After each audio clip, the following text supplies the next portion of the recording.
Bueno, buenos días jóvenes con todos. Creo que estamos alrededor de unos 18. Esperemos que se junten y asistan el resto de compañeros. Eh, Vamos a comenzar hoy día con un nuevo tema relacionado con bovinos de leche. No sé si alguien me confirma si es que el audio está bien. Sí, Sí, profe. profe, todo bien. Profe, todo bien, buenos días. Muchas gracias. Buenos días. Entonces, recuerden que ayer un poco observamos y repasamos lo que era la crianza de vaconas, una categoría que de alguna manera le considerábamos improductiva. Improductiva entre comillas porque a veces el ganadero solamente se fija en la vaca lechera como tal, porque es la que da la leche, es la que me da los réditos económicos, pero a las otras categorías les descuida precisamente porque son animales que eminentemente están consumiendo recursos de la granja, pero sin considerar de que precisamente esos animales que en un momento de su vida son o resultan improductivos de manera directa, van a ser los animales productivos del futuro. Entonces observábamos que teníamos que tener mucho cuidado en mantener un ritmo de alimentación adecuado para que crezcan lo suficiente, estén en un buen estado de carnes y que puedan ingresar a la fase de reproducción en buenas condiciones, que no se vea afectada su fertilidad. Porque si fallábamos en el ritmo de crecimiento, entonces nos veíamos afectados de varias formas. Uno, si hacemos una alimentación deficiente, una subnutrición, entonces el periodo, llamémosle así, improductivo, hasta que la vaconita pueda ser preñada, va a ser mucho más largo.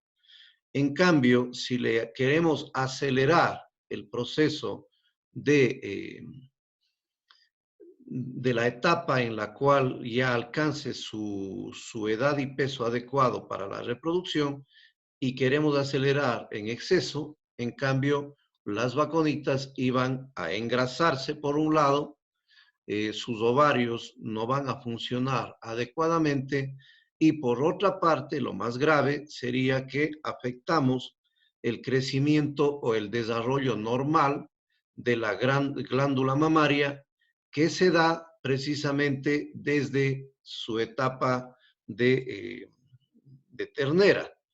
Decíamos que la glándula mamaria tenía un crecimiento isométrico y un crecimiento alométrico. Ese isométrico decíamos que se da fundamentalmente en las primeras etapas, más o menos 3, 4 meses, ¿no es cierto?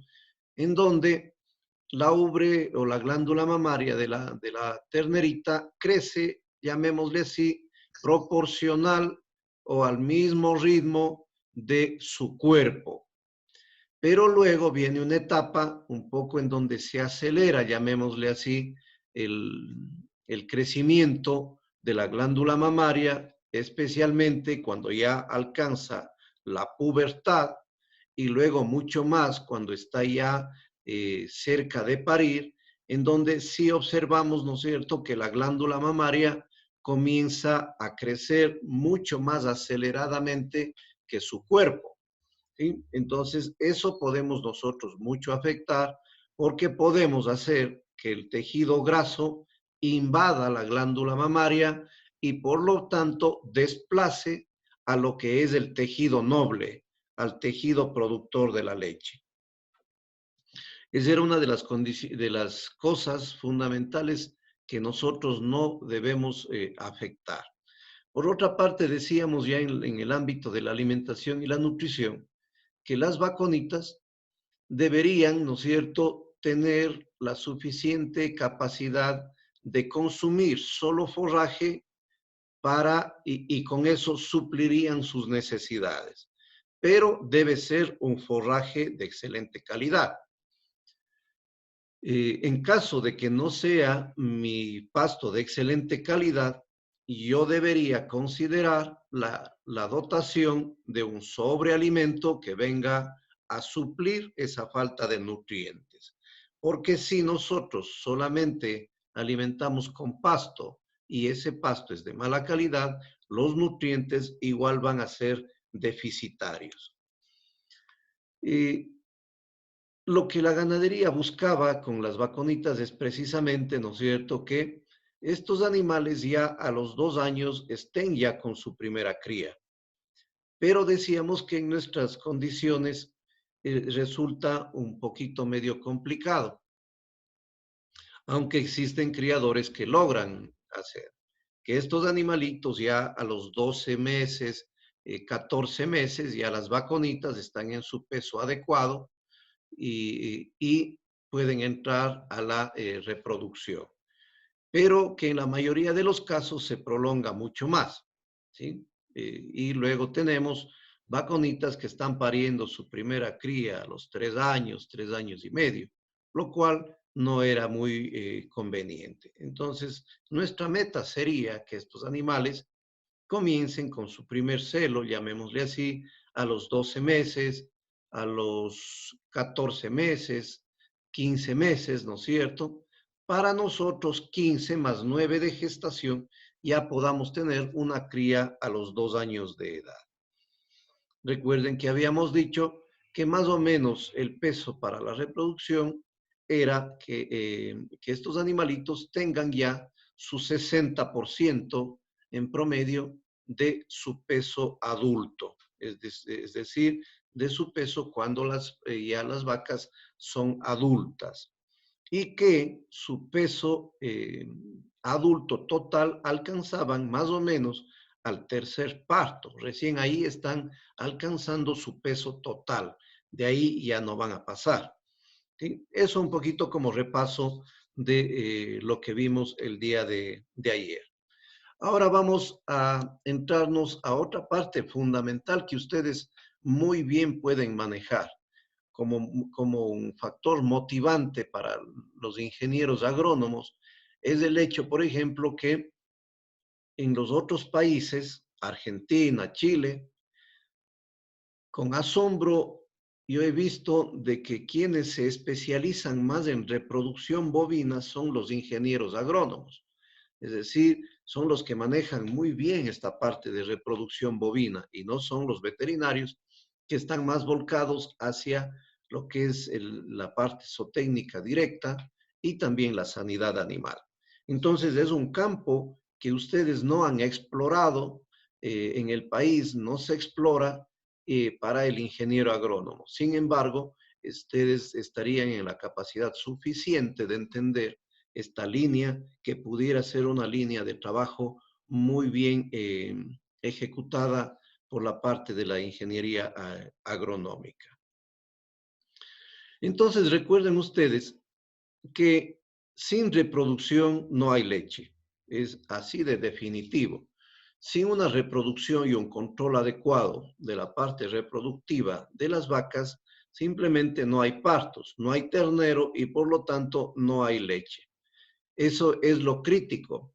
Y por eso es que nosotros tenemos que tratar de controlar muy bien esto para que los periodos en los cuales la vaca no se preña no sean muy largos, porque si no, se genera un intervalo entre partos muy largo.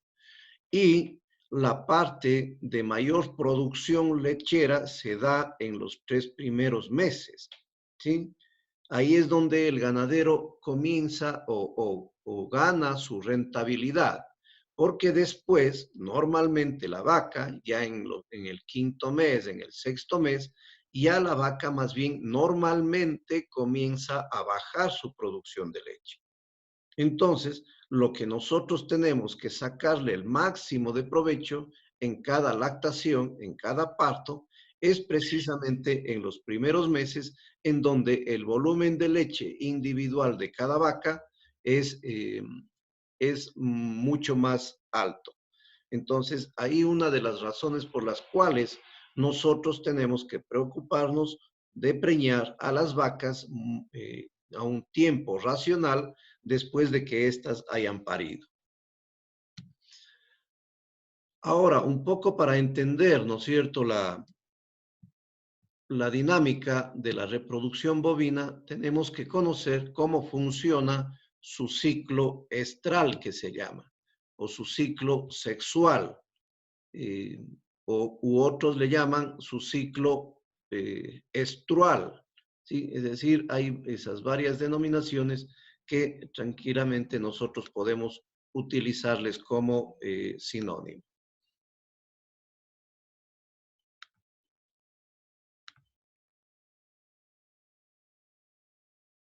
Déjenme activar un ratito esto. Listo. Entonces, el ciclo estrual de la vaca es el sinónimo del ciclo menstrual de la mujer. No es más que eso, ¿sí? Incluso en la especie humana también se denomina de igual forma. Y esto es fundamental que ustedes entiendan si quieren asesorar perfectamente en una ganadería de leche. Porque este ciclo puede ser también de alguna manera manipulado hormonalmente, porque es un juego hormonal el que se da al momento de que se generen los diferentes periodos o las diferentes etapas que se dan en este ciclo. Es decir, es un juego eminentemente de hormonas el que se da y uno actualmente posee hormonas sintéticas que puede utilizar para alterar, y ustedes han de haber oído la sincronización. Sincronizar vacas. ¿Qué significa esto? Es hacerles parir a todas en un periodo muy parecido o preñarles a todas en un periodo muy parecido, lo cual tiene ventajas indudables, porque vamos a tener concentración de nacimientos en una sola época, vamos a tener también la producción de leche muy bien establecida, y con lo cual da ventajas mucho de planificación, ¿sí? Entonces debemos comenzar diciendo que la vaca es un animalito poliéstrico, es decir, que durante el año ella va a tener celos durante todo el año. No es lo mismo que otros animales que no tienen esa característica y que a veces son inducidos incluso, es decir, sin la existencia del coito o cópula, no ovulan. Por ejemplo, la coneja, ¿sí? La coneja no ovula si es que no hay cópula.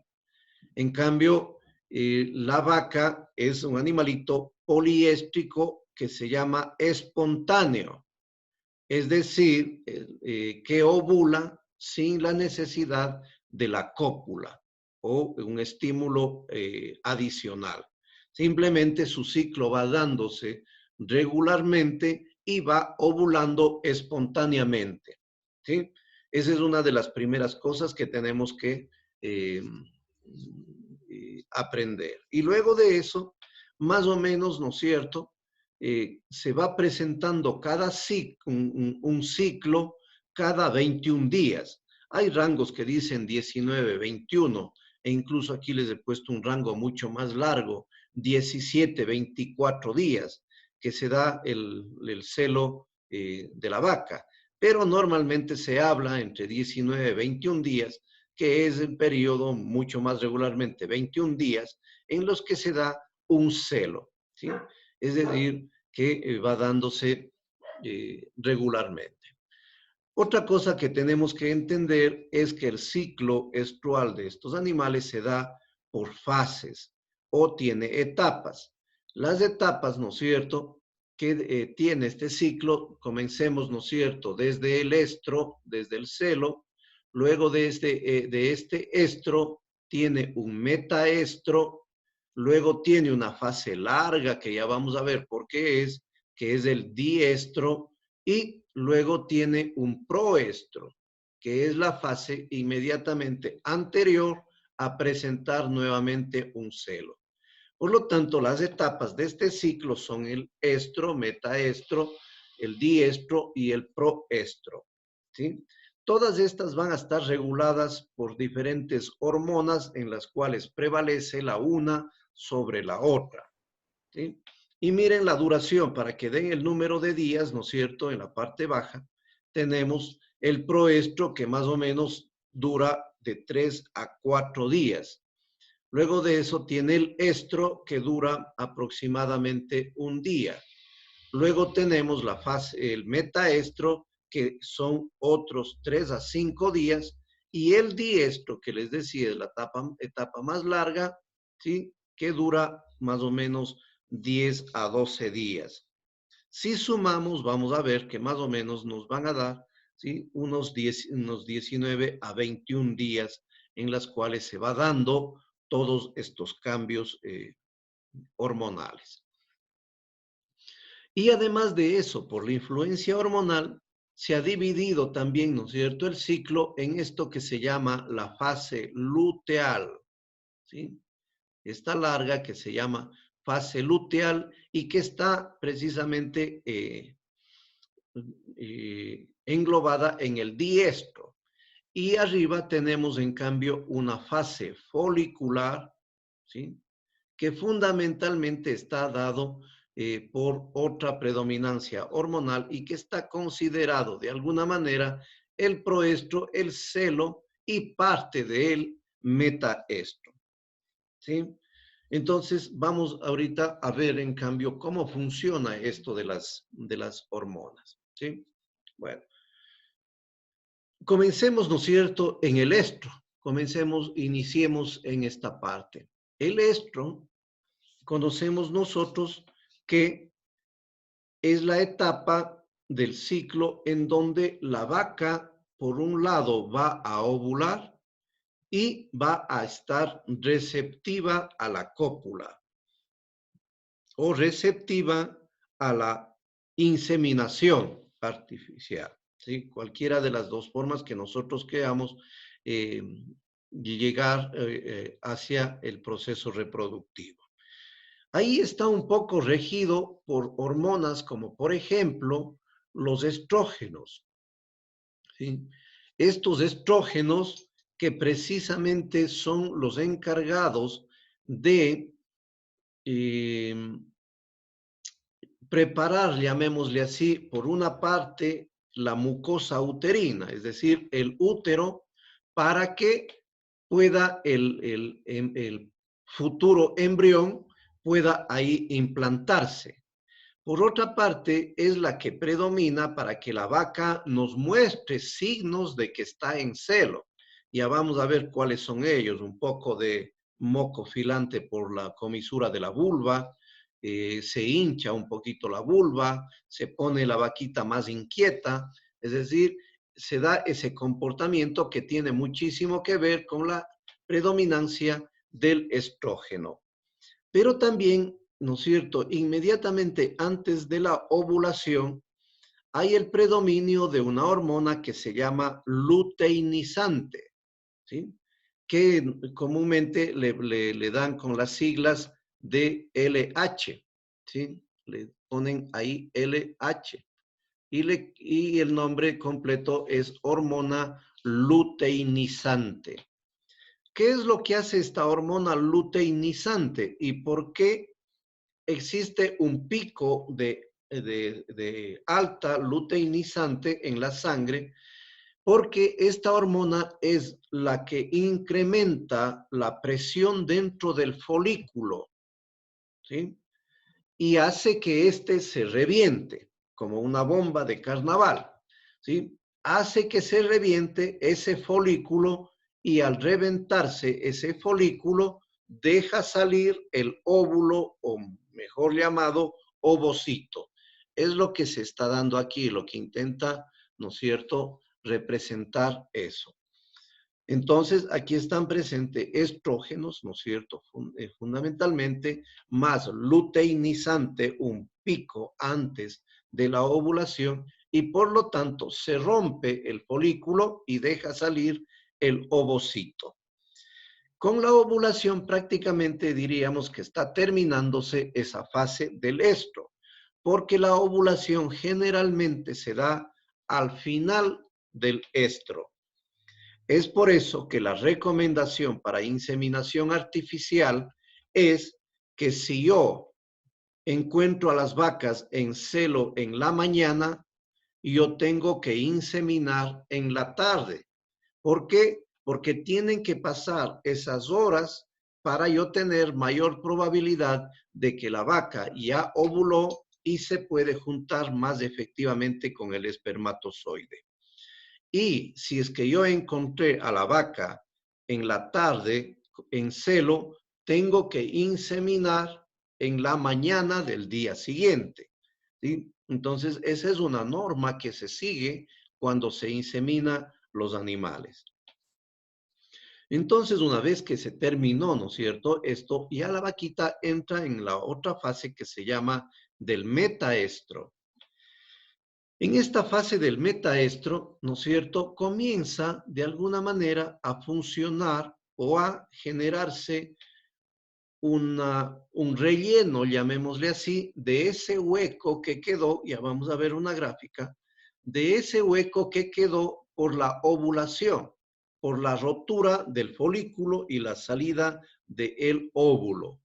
Entonces tiene que comenzar, ¿no es cierto?, a rellenarse con coágulo sanguíneo ese orificio que quedó. Y a eso se llama, ¿no es cierto?, se llama luteinización. Las células van luteinizándose.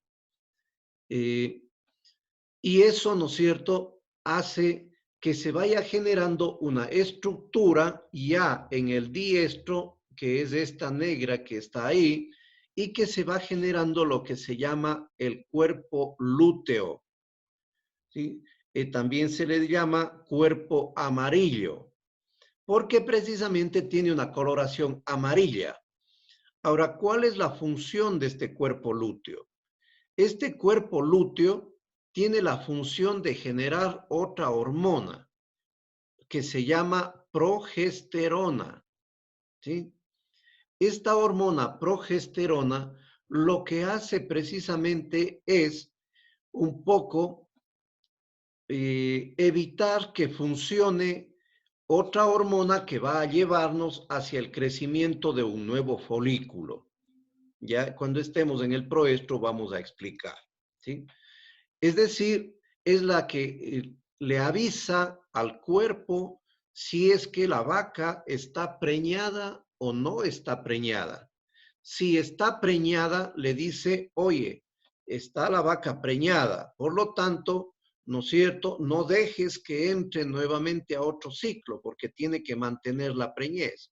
En cambio, si no está preñada, si no quedó preñada, este cuerpo amarillo, ¿no es cierto?, va a degradarse, va a ir desapareciendo, va a ir reabsorbiéndose nuevamente y por lo tanto va a dar lugar a un nuevo ciclo. Entonces, en este periodo largo, ¿no es cierto?, que tenemos aquí de 10, 12 días, este cuerpo amarillo, cuerpo lúteo, va creciendo, va haciéndose más grande, porque precisamente genera progesterona que muy probablemente va a mantener la preñez. ¿Por qué? Porque es la hormona específica que mantiene la preñez del animal. Y si mantiene preñez del animal, entonces no va a dejar madurar nuevos folículos para que se presenten ciclos nuevos. Pero supongamos en este caso, ¿no es cierto?, que la vaca no estuvo preñada, que no se quedó preñada, ¿sí? Entonces, este cuerpo amarillo grande va a ir reabsorbiéndose, es decir, va quitando importancia, como está aquí, ¿sí? Se hace vuelta, se reabsorbe y se hace más pequeño. Y al hacerse más pequeño, precisamente la progesterona cae. La progesterona disminuye en la sangre de la vaca, dándole la señal de que precisamente dice, no estás preñada, por lo tanto tenemos que dejar que nuevamente se genere nuevos folículos. Precisamente, ¿no es cierto? Ustedes en este gráfico van viendo ya la aparición de esa bolita blanca. ¿Eso qué nos quiere indicar?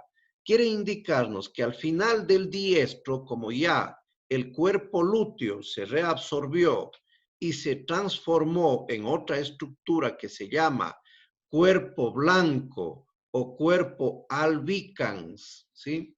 O también se le llama cuerpo albicans, ¿sí? Que es prácticamente afuncional, ya no genera progesterona, ¿sí? Es como una cicatriz que quedó del ciclo anterior. Entonces, al bajar mucho el tenor de progesterona en la sangre, en cambio comienza a generarse una hormona que se llama hormona FSH, o se llama también hormona folículo estimulante, ¿sí? De su nombre ya sabremos, estimula el crecimiento folicular. Ahora, ¿qué es el folículo? El folículo es la estructura que crece dentro del ovario, que se agranda porque es precisamente el que contiene el nuevo óvulo del nuevo ciclo, ¿sí? Entonces, en este caso, digamos que, déjenme borrar aquí esto, ¿sí? Para poderles indicar. Entonces, ¿no es cierto? Supongamos que este es el ovario. El ovario de todas las hembras, incluida en la especie humana, las hembras ya nacen con el número predeterminado de ovocitos posibles, es decir, de óvulos. Es decir, cuando ella ya nace, no va a generarse ni un solo óvulo más de los que ya nació. Entonces tiene aquí, ¿no es cierto?, en su ovario ya los ovocitos, los óvulos futuros.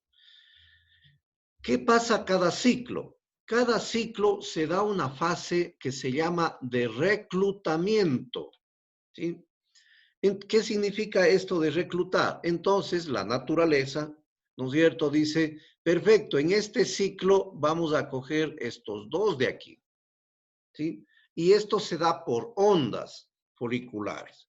Supongamos que fueron elegidos de una manera natural, ¿no es cierto?, esos dos. Entonces, estos dos de aquí comienzan a agrandarse, ¿sí?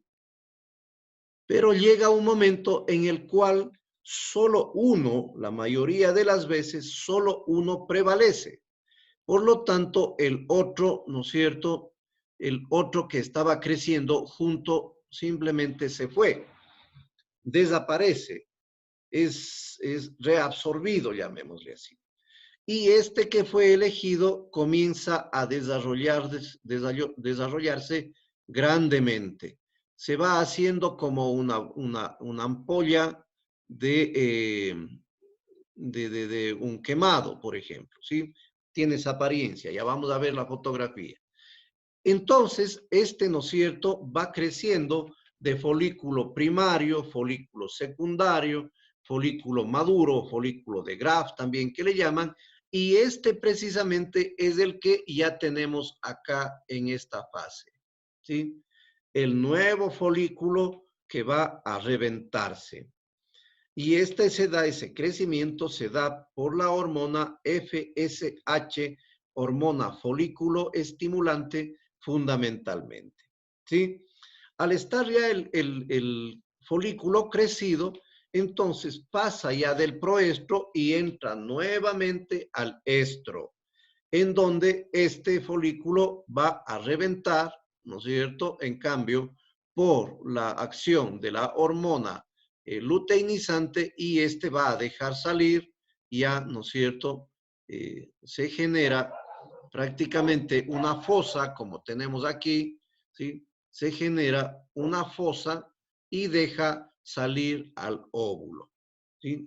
Y este folículo desaparece y se genera, en cambio, ya nuevamente el cuerpo amarillo o cuerpo lúteo, y va dándose el ciclo regular de la hembra, ¿sí?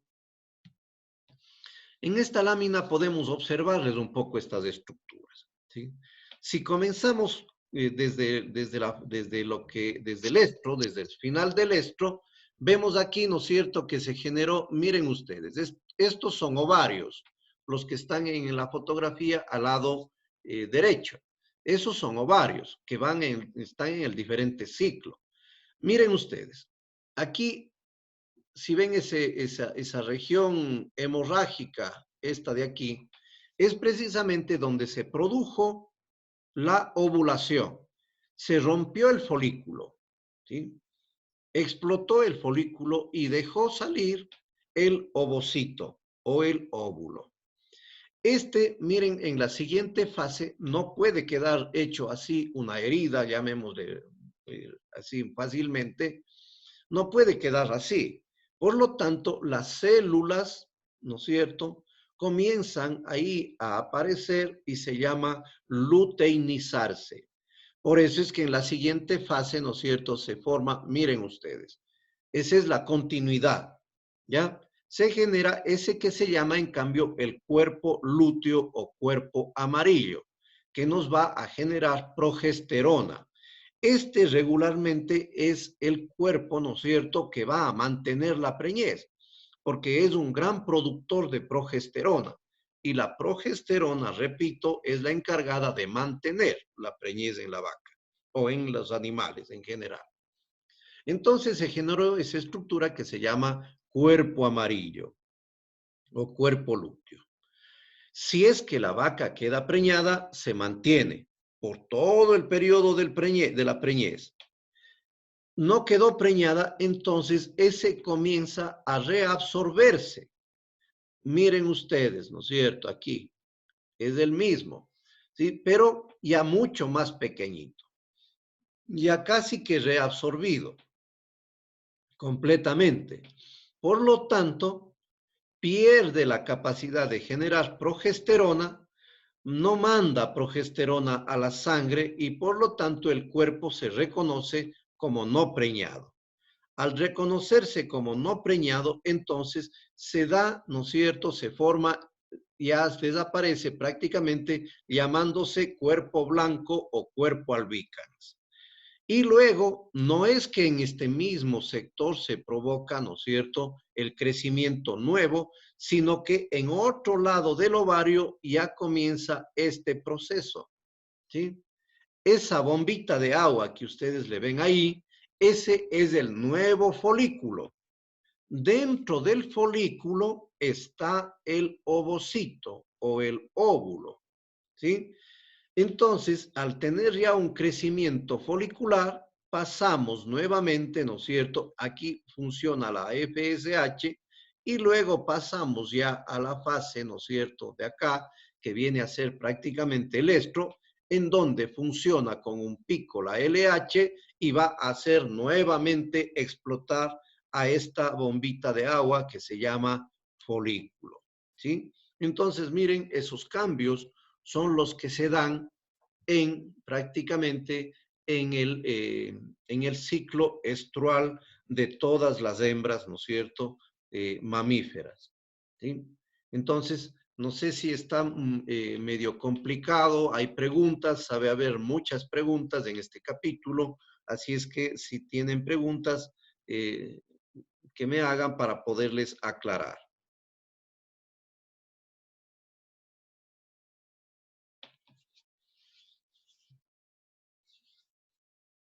¿Hay alguna pregunta, alguna inquietud? Buenos días, profe. Disculpe una preguntita. Sí, José, buenos días. En la fase en la que dice antes de que entra el celo, ahí antes de que se reviente esa bombita, como dice usted, ese sangrado, esa hemorragia, ahí se debe hacer la inseminación o cuando haya reventado esa bolita. No, nosotros la inseminación tenemos que hacer ya en esta fase de aquí, es decir, en el estro. Y normalmente la inseminación se hace al final del estro. ¿Por qué? Porque la ovulación precisamente se da en esa etapa, ya casi que al final del celo o estro.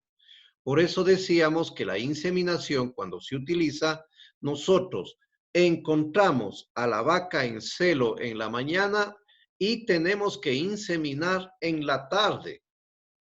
Y si encontramos a la vaca en celo en la tarde, tenemos que inseminar en la mañana siguiente, precisamente para lograr coincidir en esta fase de acá, en la fase final de todo el periodo del celo, ¿sí? Precisamente porque la ovulación se da acá. Si ustedes ven todo este periodo aquí, ¿no es cierto?, es el celo. Es decir, ahí están incluidas estas horas, aquí, en este periodo. Pero precisamente, miren ustedes, hay esta marcación acá que dice que está marcando la ovulación en este. Y todas estas horas antes, ¿no es cierto?, del celo, es de un poquito de presión folicular para que ovule al final, ¿sí? Así es que cuidado, si es que alguien quiere trabajar en inseminación, no podemos nosotros decir, a ver, nos llama, ¿no es cierto?, el productor y decimos, nos dice, oiga, hoy día en la mañana ha amanecido mi vaca en celo y yo cojo mi carro y voy inmediatamente a inseminar. Voy a afectar gravemente mi eficiencia como inseminador. ¿Por qué? Porque voy a inseminar muy temprano en el celo, es decir, muy pronto. Cuando me llaman así, yo tengo que decir, perfecto, estoy yo en su finca en la tarde para darle inseminando, ¿sí? Y no porque no tenga tiempo en la mañana, no, sino porque precisamente ya conocemos que la ovulación se da al final del estro. Y si me llaman en la tarde, yo no tengo que apurarme, ir corriendo a inseminar, sino tengo que decir, si el celo de su vaca se presentó en la tarde, perfecto, lo técnico es que yo insemine en la mañana del día siguiente. Profe, es decir, el sangrado se da después de que ha pasado la ovulación, ¿verdad? Es decir, que no se ha inseminado ni se ha hecho la cruz, entonces ahí termina lo que es el periodo, las horas que dice usted de ovulación y no se ha hecho nada, entonces ahí como resultado se da sería el sangrado, la hemorragia, ¿no es cierto? Ya, a ver, este sangrado en las vacas tiene otra connotación que el sangrado en las mujeres, ¿sí? En esto no es que la vaca va a tener un sangrado que vamos a poder nosotros observar por la vulva, ¿sí? O caída de líquido sanguinolento. Eso es muy raro en las vacas. Sin embargo, sí hay, pero no en la connotación de lo que se da en las mujeres, ¿sí? Aquí esto que vemos, ¿no es cierto?, que está hemorrágico, es una hemorragia, ¿sí? Esa parte de ahí, es una hemorragia mínima, ¿sí? Es una hemorragia mínima, es pequeñita, que en la mayoría de las vacas es imperceptible visualmente. ¿Por qué? Porque se da en el ovario, ¿sí? Entonces, eso no vamos nosotros a tener como un signo de algo que sucedió, porque no observamos en la mayoría de vacas. Esto se da internamente, ¿sí? Entonces, aquí esto precisamente se da ya cuando ovuló la vaca y nosotros ya intuitivamente por las horas en las cuales hacemos la inseminación, sabemos que ese fenómeno está sucediendo dentro de la vaca. Ahora, en muy raras vacas, ¿sí?, se observa ya en el moco que sale por la vulva, ¿no es cierto?, se observa unas pintitas, unas gotitas de sangre. Eso el productor tradicional dice, no, miren, ya está con gotitas de sangre, por lo tanto, la vaca no se preñó, no está preñada, ¿sí? Eso no tiene que ver nada, no me dice que si sí o si es que no está preñada. Simplemente es una creencia que tiene el productor tradicional de que cuando observa esa pintita, esa gota de sangre, que no es en todas las vacas, ni se da en todas las vacas, ¿no es cierto? Esa aparición externa de sangre, dice no está preñada, pero es una simple creencia tradicional. No sé, José, si logré explicarme. Sí, profe, gracias por... Bueno, ¿alguna otra pregunta? Bueno, aparte de eso, ¿no es Profe, cierto? Les decía, ya, solamente una explicación. Esta hemorragia que se da, decía yo, tiene diferente connotación que en las mujeres. En las mujeres, el fluido menstrual no es de esta fosa que se forma, no es de la ovulación. La menstruación en la mujer es abundante. ¿Y por qué? Porque es el desprendimiento de una capa que se forma en el útero como en cada ciclo para dar la mejor casa, llamémosle así, en caso de que se implante un embrión. Cuando no está embarazada la señora o la señorita, ¿no es cierto? Lo que hace es el útero desprenderse toda esa capa que estaba preparada para que se implante un embrión, se desprende toda esa capa y por eso precisamente es abundante el flujo menstrual. Entonces tiene otro origen que no tiene nada que ver con la ovulación, ¿sí? Sino es el desprendimiento de una de las capas más internas del útero que se forma con el propósito de albergar el futuro embrión o posible embrión que se forme. Sí, alguna compañera quería hacerme una pregunta. compañero, profe, disculpe. Ya, sí, Buenos Henry. días. Buenos Oiga, días. oiga, quería hacer una consulta también. O sea, esto, las connotaciones que tiene la monta, o sea, después de que entre en celo, o sea, también es igual para cuando hay una monta normal con el toro. Ya. Cuando es una excelente observación. Cuando nosotros utilizamos monta directa con el toro, nosotros podemos realizar de manera inmediata. Es decir, veo a mi vaca en celo y le doy a que monte el toro. No tengo que esperar de la mañana a la tarde y de la tarde a la mañana. Cuando hacemos monta natural, simplemente observamos a la vaca en celo y le llevamos o le aproximamos al toro para que se realice la cópula.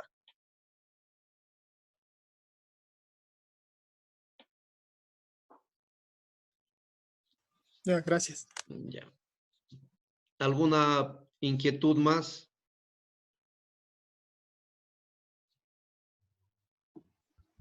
Profe, buenos días. Buenos días, segundo. No sé si tal vez nos puede explicar un poquito sobre lo que es la sincronización, profe, porque es un tema que me llama bastante la atención.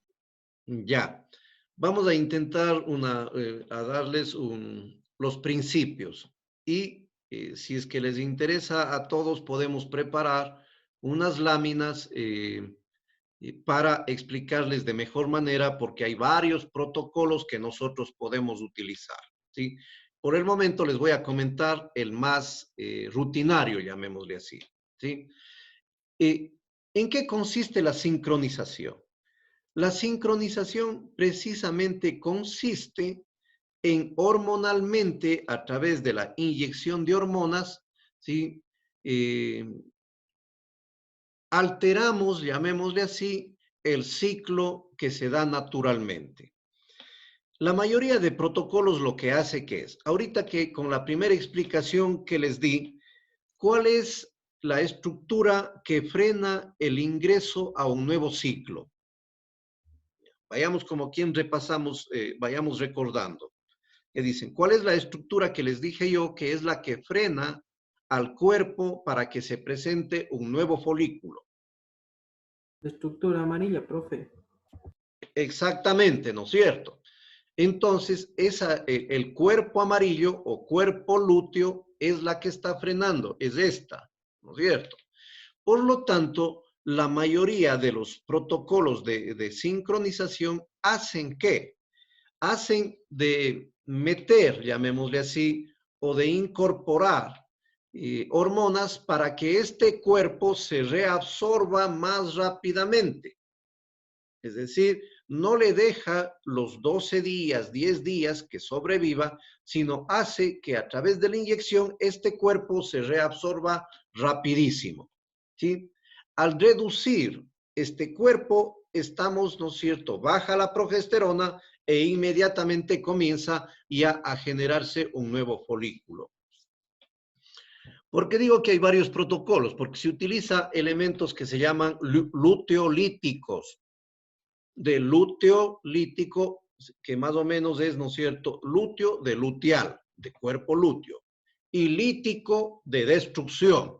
Entonces se llaman luteolíticos porque destruyen precisamente el cuerpo lúteo. ¿Qué hace? Que al poner yo especialmente, ¿no es cierto?, prostaglandinas, que es la otra hormona que está mencionada en esta lámina, las prostaglandinas precisamente lo que hacen es destruir ese cuerpo lúteo. Al destruir eso, entonces se genera un nuevo crecimiento folicular. Ahora, hay varios métodos, de 2 inyecciones, de 1 inyección. Cuando yo no sé mis animales en el ciclo, ¿no?, en el momento del ciclo en el que están, ¿no es cierto?, yo tengo que hacer en lo posible 2 inyecciones. ¿Por qué? Porque la prostaglandina, ¿sí?, solamente actúa cuando hay un cuerpo lúteo funcional. Es decir, si no hay cuerpo lúteo, la prostaglandina no funciona.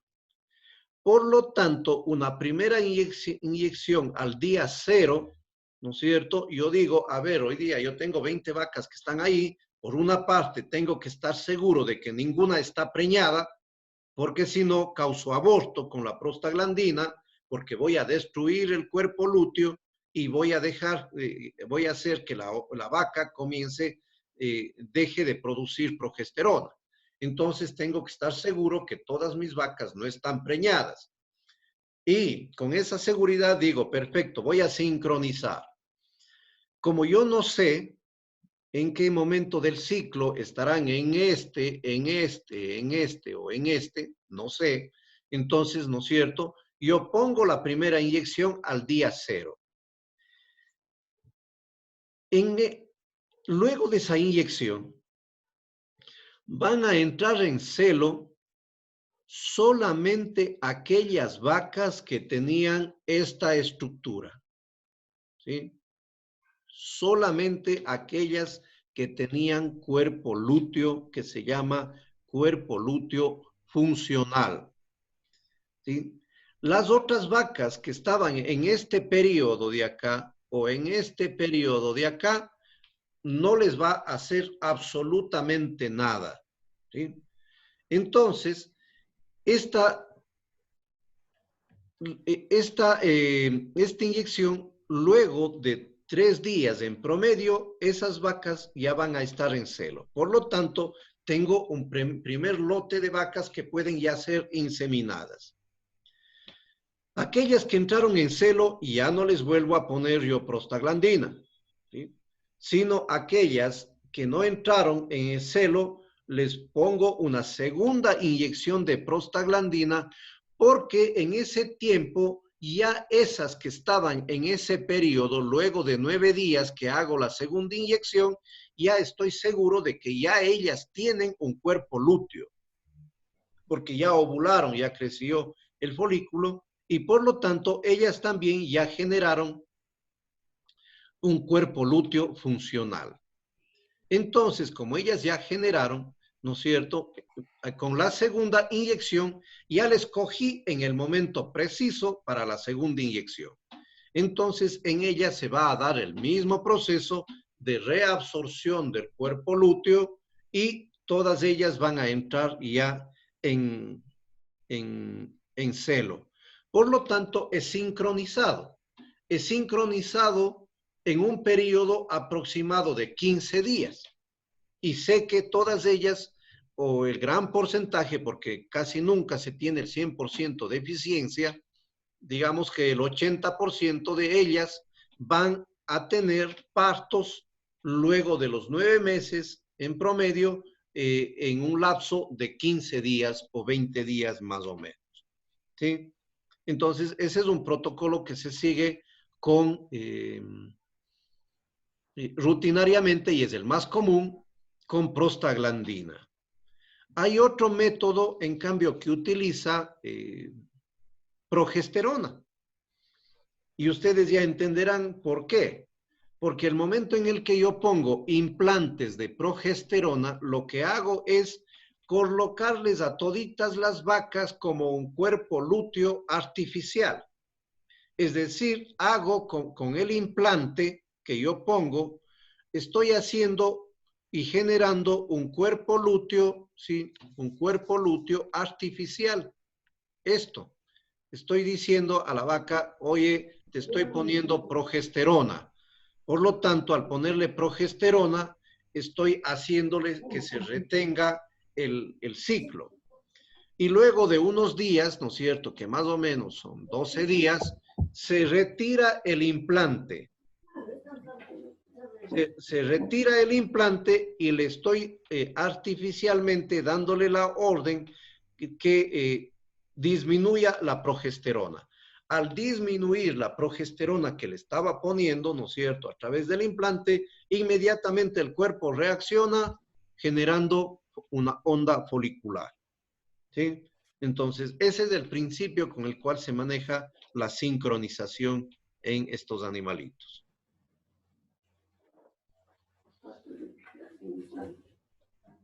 ¿Sí? No sé si hay más preguntas, José, usted mismo o cualquiera de los compañeros, si hay más preguntas.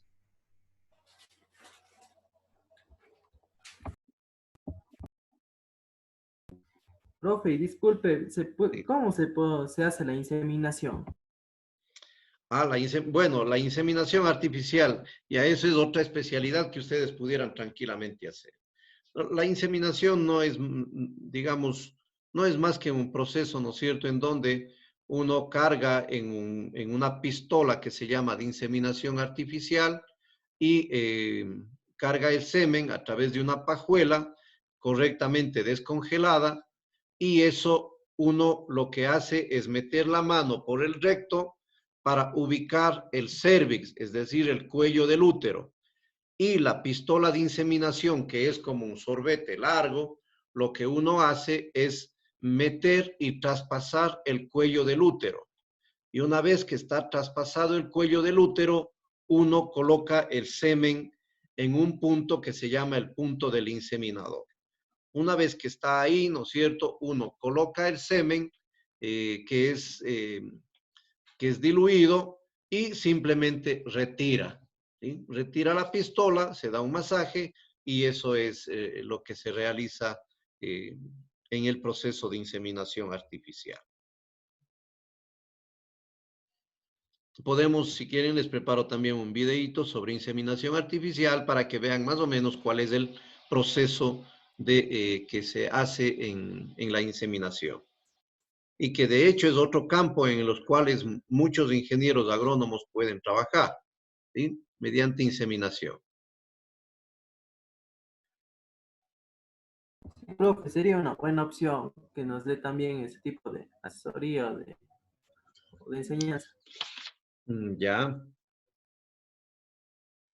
Profe, una pregunta sobre el mismo tema de lo que es la inseminación. Sí. Yo he visto que le ponen inyecciones en la vulva, creo que antes o después de inseminar. ¿Para qué les ponen? ¿Siempre les ponen o...? Inyecciones en la vulva. Sí, antes de inseminar, creo, o después, pero yo he visto, estaba viendo unos videos. Bueno, siempre, digamos, cuando se maneja inseminación artificial, siempre la mayor preocupación es incrementar la fertilidad de la vaca o asegurar, ¿no es cierto?, que la inseminación sea efectiva. Indudable que eso cuando tenemos un tracto reproductivo sano, porque esa es la condición primaria. Tiene que haber un tracto reproductivo completamente sano. Si no, no funciona ni en lo natural ni en lo artificial. Y siempre, ¿no es cierto?, están generándose protocolos que utilizan diferentes hormonas para que precisamente se asegure el proceso de fertilización. Entonces, hay protocolos que utilizan varias inyecciones, ¿no es cierto? Pueden utilizar GnRH incluso para provocar precisamente una mayor descarga hormonal y que eso asegure una fertilidad. Ahora, la menos rutinaria es la que usted menciona, que se hace una inyección en la vulva.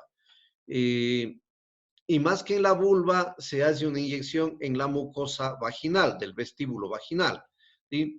Pero son experiencias que se han realizado, unos utilizan, otros no utilizan, y no es lo común. Normalmente, nosotros simplemente con el protocolo de inseminación que utilicemos, nosotros tranquilamente deberíamos conseguir un alto índice de fertilización o de fertilidad, de fertilización más que todo en las vacas. Pero si quieren, eso digo, si hay bastante interés, les puedo preparar unas láminas con la mayoría de los protocolos o con los protocolos más utilizados que se utilizan, sí, hormonas adicionales para mejorar la fertilidad probable del proceso de inseminación. ¿Sí?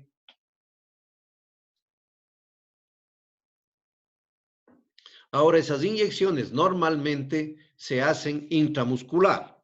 ¿Por qué se utiliza la otra vía? Porque las hormonas son caras, son costosas. Y al ser costosas, entonces yo siempre intento disminuir la cantidad de hormona utilizada, ¿sí? Porque representa costos para el productor. Entonces, se ha visto que al utilizar la vía intramural, creo que se llama, ¿no es cierto? Al utilizar esa vía, la dosis es menor o podemos utilizar una dosis menor de hormona y por lo tanto los costos disminuyen. Esa es la razón por la cual usted puede haber observado que utilizaron esa vía para inyección. Es para disminuir costos en el proceso de preñez de las vacas.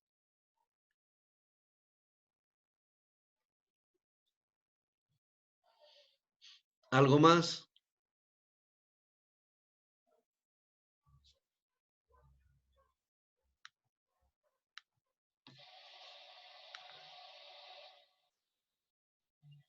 Una ¿Alguno? pregunta, disculpe, doctor.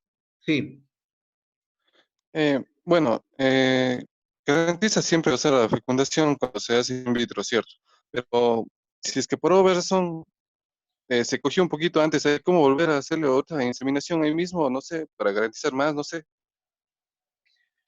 Ya, normalmente, ¿no es cierto? Y eso también es cuestión de costos, porque ustedes entenderán que una pajuela no es barata, tiene su costo.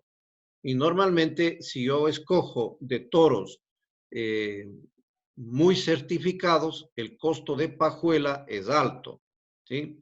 Estamos hablando de toros no probados, ya vamos a ver qué es eso. Una pajuela estará costando unos $5, $10, ¿sí? Ya si vamos a toros más certificados, ya tenemos pajuelas de 45, de $50, y ya inseminado, eso costará unos $80. Y si queremos toros élite, ¿sí? Pajuelas de toros élite, esas son pajuelas de 200, de $250. Más el proceso de inseminación, una pajuela de esas estará, ¿no es cierto?, en unos $250, $300. Entonces, fracasar en eso sí es costoso. Entonces, lo que busca la inseminación siempre y el inseminador es que la vaca se preñe con una pajuela, ¿sí? Pero cuando se utiliza pajuelas de bajo costo, entonces hay algunos inseminadores que no es lo más correcto, ¿no es cierto? No es para nada correcto. Dicen, a ver, inseminamos hoy este rato y dejemos pasar unas horas y le inseminamos nuevamente. ¿Sí? Eso no tendría razón de ser. Más bien ahí hay un mal manejo. Es una forma del inseminador asegurarse, pero ustedes entenderán que está perjudicando al productor porque va a tenerle que cobrar de 2 pajuelas y de 2 inseminaciones. Por lo tanto, si yo manejo eficientemente lo que es el proceso reproductivo, yo no tendría por qué inseminar 2 veces, ¿sí? En un mismo ciclo. En un mismo ciclo. Porque se da que en este ciclo yo insemino y la vaca no se preñó, por diversas razones. Se presenta un nuevo ciclo y yo ahí puedo intentar nuevamente. Puedo intentar con una nueva inseminación, pero en ciclos diferentes, ¿sí? Y si es que la vaca en 3 inseminaciones, en 3 ciclos diferentes, no se preñó, yo ya tendría que ver o comenzar a pensar que muy probablemente esa vaca tenga que ser descartada porque está con problemas reproductivos, ¿sí? O hay vacas, también les comentaba, creo que un poco, ¿no es cierto?, que por causas que no se sabe todavía, pero no se preñan con inseminación. Entonces, a veces cuando hay toro y que ya casi que no existe, entonces se le da monta natural y cuando son vacas problemas, sabemos que está sana, sabemos que está ovulando normalmente, sabemos que tiene cuerpos lúteos normales, pero con inseminación no se preñan. Podemos intentar con monta natural y se ha dado casos, ¿no es cierto?, en donde con la monta natural esas vacas se preñan, ¿sí?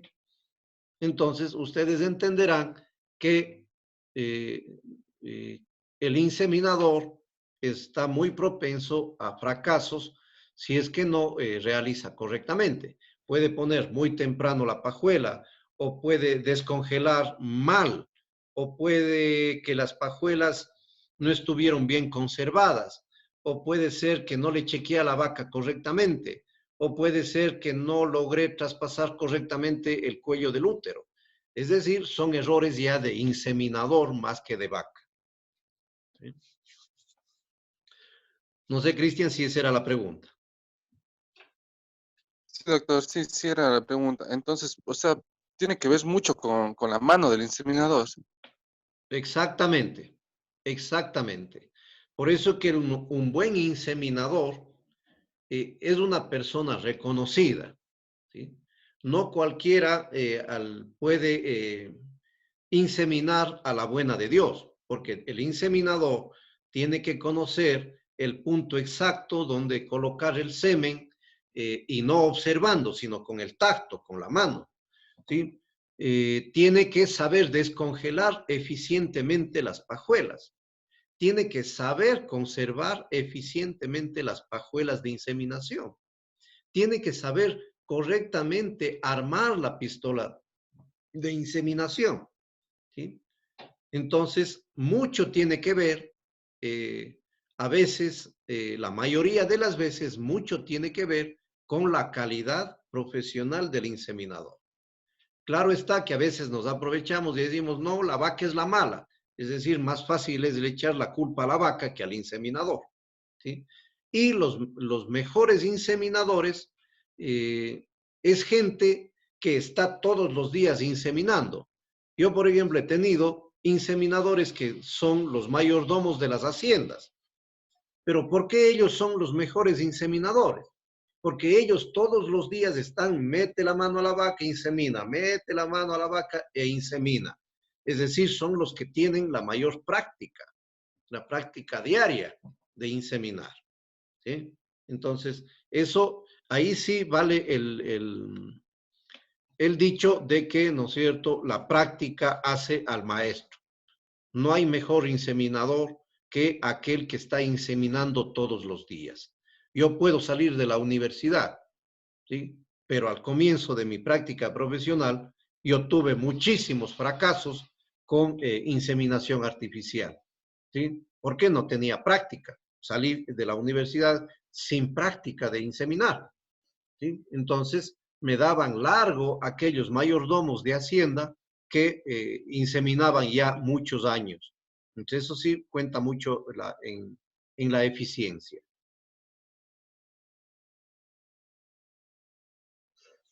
Yo creo, doctor, que sí está bueno de que nos pase no sé, una guía para realmente sabes cómo es, más que sea teóricamente. Bueno, me voy a preocupar entonces de prepararles unas láminas o escoger un video de inseminación que hay muy buenos y en base a ese video irles explicando un poquito cómo es el proceso de inseminación. Profe, una mala inseminación puede provocar la esterilidad de la vaca o generar algún daño a la misma. Normalmente no, no se provoca esterilidad o daño a la vaca. No, para nada. No. ¿Puedo yo lastimar? Sí. Si es que yo no sé pasar correctamente el catéter o la pistola de inseminación, no puedo pasar eficientemente por el cuello del útero, yo puedo ahí ir lastimando, ¿sí? Puedo ir, como vulgarmente se llama, puedo ir rayando, ¿ya? Y le va a causar algún sangrado. Pero no, normalmente no es crítico como para decir esta inseminación le dañó a la vaca. No hay razón para pensar eso.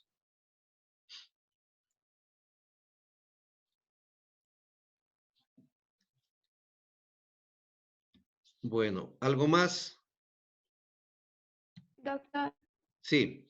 y por ejemplo, esto de ponerles las hormonas a las vacas para que este proceso se adelante o se atrase, no les afecta de ningún tipo a la producción propia de hormonas o algo así.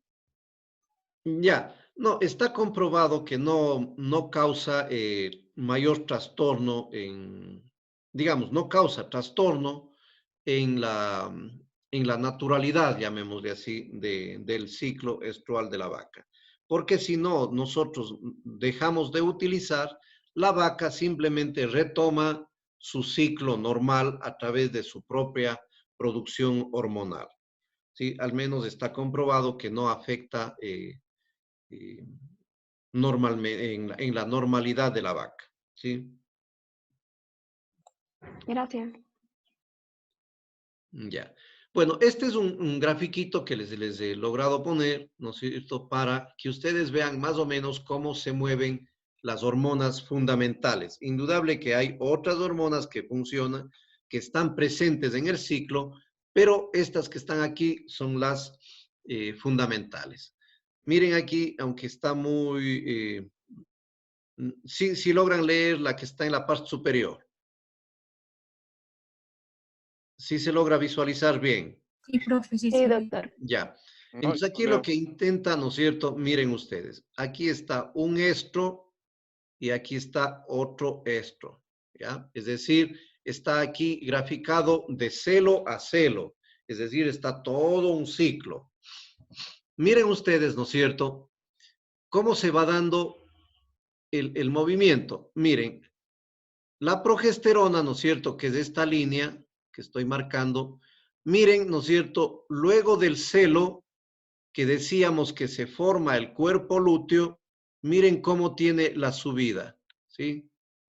Miren, hay una meseta y luego, miren, más o menos al día 17, 18, miren cómo comienza a bajar. Baja drásticamente.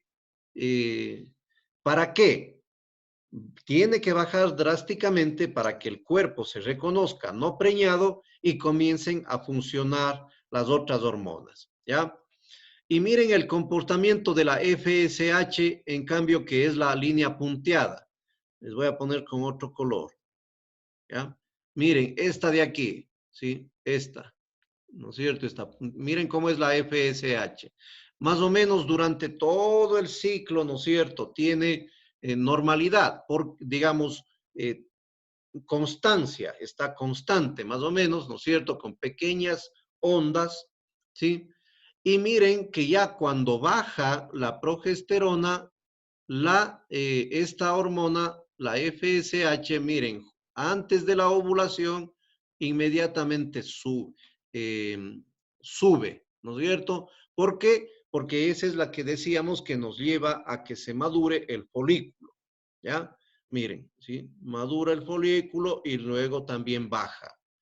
Y luego les voy a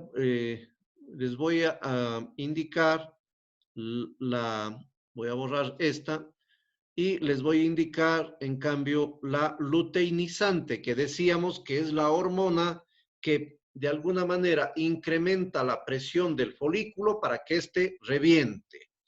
Si esta es la que hace que reviente, tiene que estar inmediatamente unas horas antes o en el celo, ¿no es cierto? Antes del celo. Eso se llama el pico y es esta de aquí, miren ustedes, ¿sí? Miren cómo va, ¿no es cierto? Casi que permanente y miren cómo se eleva, ¿sí? ¿Es por qué? Porque está inmediatamente antes de la ovulación, antes de la rotura del folículo. Se eleva en este pico de luteinizante y miren, casi que inmediatamente es la bajada brusca y comienza nuevamente a ser más o menos constante, ¿sí? Y los estrógenos, miren ustedes, ¿no es cierto?, que va a sí mismo más o menos constante y unas horas antes. Apaguen el micrófono, por favor, los que estén activados. Y unos días antes, miren ustedes, del ciclo se eleva precisamente para darnos las señales del celo, ¿sí? En base a eso, la vaca nos tiene algunos síntomas o signos de que va a presentarse el celo, ¿sí? Entonces, ese es un poquito el juego hormonal que se da gráficamente dentro del ciclo estral. Por eso es que se dicen que en todo esto se dan procesos de feedback, es decir, de retroalimentación. ¿Por qué? Porque la presencia de una hormona le da señales para la otra y esta, una vez que baja o sube, le da señales para que funcione la otra hormona, ¿sí? Esos son procesos de feedback que se llama dentro de la fisiología reproductiva de los animales.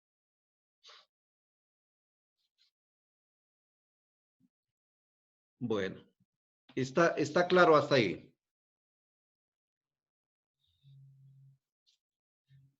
Daniela, más o menos claro. Sí, profe, más o menos. Está un poco Ya. complicado, pero ya.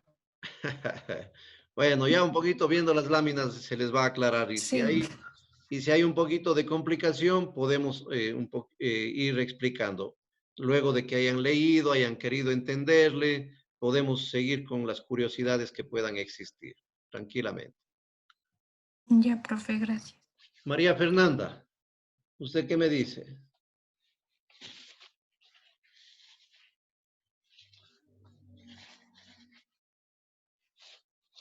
María Fernanda. Sí, pero sí está más o menos claro. Ya, bueno. Dayana. Sí, profe, sí está más o menos claro. Patricio. Crespo. Sí, profe, sí está más o menos claro. Está un poco complejo, como dijo Daniela, pero se tiene la idea ya. Ya. Miguel. Sí, profe, hay que seguir leyendo, profe. Bueno, ya. A ver, vamos a ver esta parte del celo. Una pregunta, ¿tienen clase después ustedes? Creo que tenían a las 9:30. O por hoy día no van a tener a esa hora. Nosotros sí tenemos, profe, a las 9:30. Profe, a las 9:30. Listo. Entonces, vamos para igualarnos, para no desfasarnos en los grupos, ¿no es cierto? Para la próxima semana retomar ya con cada uno de los grupos. Vamos a dejar ahí por esta época y por hoy día para estar todos iguales, ¿sí? Y seguir medio organizada desde la próxima semana, ¿sí? Solamente, bueno, en esta parte, síganle estudiando. Yo voy también a prepararles unas láminas o unas películas escogidas, videos sobre inseminación artificial y unas 2 o 4 ideas sobre los protocolos de sincronización de celo, que sí son una parte importante que ustedes tranquilamente pudieran manejar, ¿sí? Entonces, dejémosle por lo pronto y solamente déjenme presentarles una fotografía de lo que es el complemento del trabajo de dieta que tienen ustedes que presentar, ¿sí? Este es mucho más fácil, les decía que es de aves.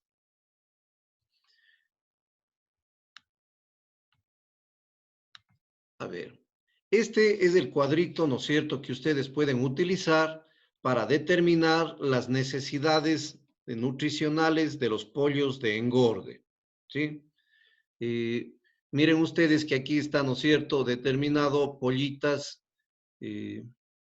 A ver, déjenme que les marque.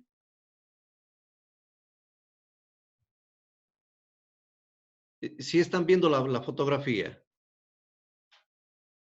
Sí, doctor. Sí, Sí, profe. ya.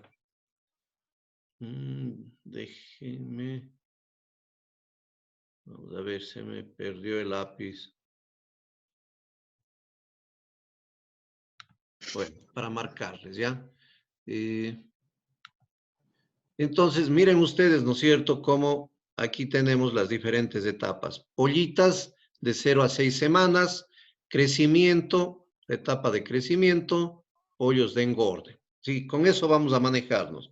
Estas de ponedoras, ya ustedes como curiosidad, pero esa no vamos a utilizar. Entonces, así como teníamos las necesidades nutricionales para las vacas, aquí nosotros tenemos las necesidades nutricionales para pollos. Miren, y vamos a tomar no toditas. Les voy a marcar aquellas que van a tomar ustedes para estructurar un balanceado de pollos, ¿sí? Vamos a tomar fibra, vamos a tomar energía, vamos a tomar proteína y vamos a tomar, ¿dónde está? Lisina y metionina más cistina. Solamente vamos a tomar esos 5 elementos para la dieta de aves que tienen que preparar, ¿sí? Este es más fácil, ¿por qué? Porque en estos animales no hay ración de volumen, sino uno estructura de manera directa, ya con lo último que hicieron en la dieta para bovinos, ya simplemente directamente yo estructuro la mezcla que voy yo a utilizar. Entonces, asimismo, tomamos, ¿no es cierto?, para fibra, 4%, dependiendo. Ustedes pueden hacer un balanceado inicial o de crecimiento o de engorde, ¿sí? Ustedes pueden coger cualquiera de estas columnas para hacer su dieta, ¿ya? Ustedes pueden decir, perfecto, yo voy a coger un balanceado para crecimiento de 0 a 14 semanas.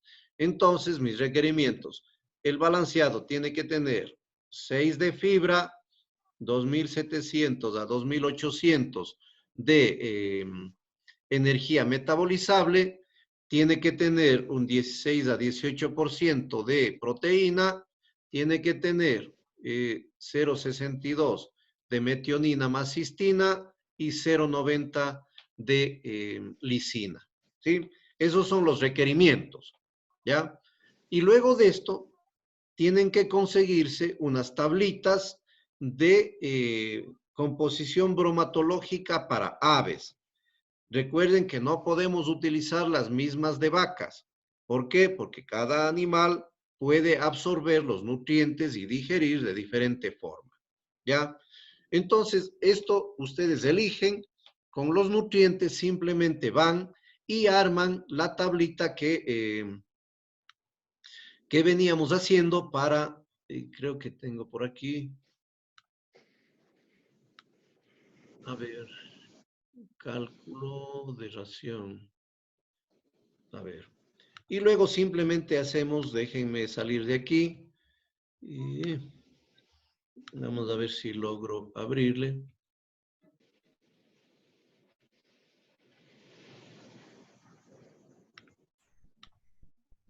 Ya, esta es de pollos. Ya les muestro.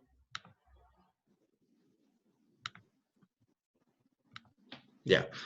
Y miren que simplemente comenzamos directamente a hacer esta tablita que está en Excel, ¿ya? Y que es la que les va a dar la ración. Exactamente con el mismo criterio que hicieron en vacas. Acá arriba están los requerimientos. Aquí están los requerimientos. Y acá abajo van poniendo ustedes exactamente el mismo cuadro, ¿sí? Está escogido maíz, palmiste, harina de pescado, todos los elementos que quiera. Están los kilos que utilizo yo, la materia seca, y los kilogramos de materia seca que representa el contenido de cada uno de estos, ¿no es cierto? El contenido nutricional, y luego voy multiplicando, pues, ¿no es cierto? El contenido por la materia seca y me va dando lo que voy yo consiguiendo. Hacemos luego la sumatoria. ¿Sí? Es idéntico a la última parte. Voy haciendo la sumatoria, ¿no es cierto?, de los elementos y me va dando a mí la relación, ¿no es cierto? Esto me da de proteína, de energía, de fibra y de metionina más cistina, ¿sí? Entonces, es la segunda parte. Esto, asimismo, intenten hacerle, si es que hay problema, hablamos la próxima semana, si es que ha habido algún inconveniente sobre estructurar esta dieta. Pero si lograron hacer la de bovinos, esta es mucho más simple y sencilla. ¿Sí? ¿Alguna pregunta?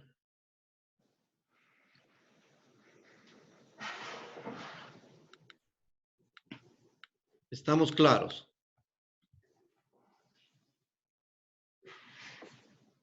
Sí, Sí, doctor. Sí, está claro. Ya, listo. A ver.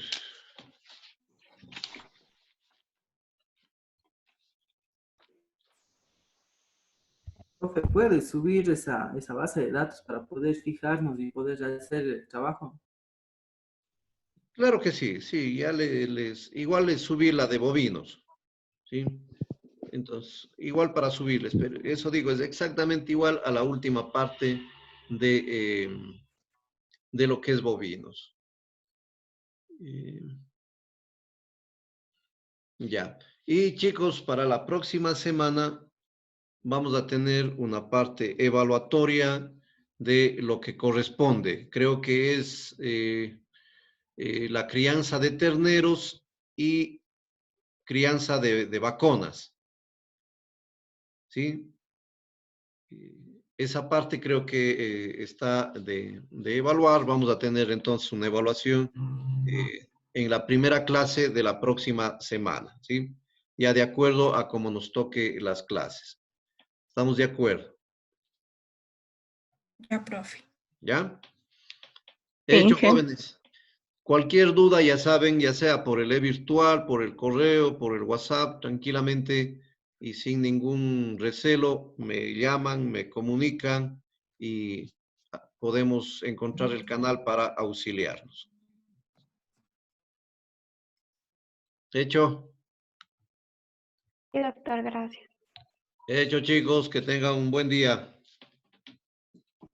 Igualmente, sí. Gracias. Doctor, hasta luego. Gracias, Luego, profe. profe. Igualmente, gracias. Gracias. Hasta luego, profe. Hasta luego.